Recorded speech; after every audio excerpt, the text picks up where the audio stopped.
2025వ సంవత్సరం వృశ్చిక రాశి వారి యొక్క రాశిఫలం. శివాయ బ్రహ్మణే నమ, వీరబ్రహ్మేంద్ర స్వామినే నమో నమ. ఒకవైపేమో అర్ధాష్టమ శని ప్రభావం పూర్తవబోతుంది. మరికొన్ని అనుకూలవంతమైన ప్రతికూలవంతమైనటువంటి పరిస్థితులు ఉండబోతున్నాయి. నిజమే, గత 2.5 సంవత్సరాల యొక్క జీవన గమనంలో అర్ధాష్టమ శని ప్రభావం వల్ల ఇంటా బయట మానసికమైనటువంటి వ్యధంతో ఉన్నాం.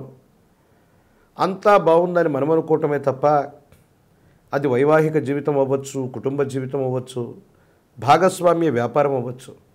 కొంతమంది వ్యక్తులతో అనవసరమైనటువంటి విరోధాలు పొడచూపుతున్నటువంటి పరిస్థితులను చూసాం. ఇవన్నీ తొలగిపోతున్నాయి. అనుకూలవంతమైనటువంటి భవిష్యత్తు మన కళ్ళ ముందు ఉండబోతుంది. కొత్త ప్రాజెక్టులు, కొత్త పనులు, కొత్త వ్యాపార సంబంధమైనటువంటి పరిస్థితులకి ఇది చాలా అనుకూలవంతమైన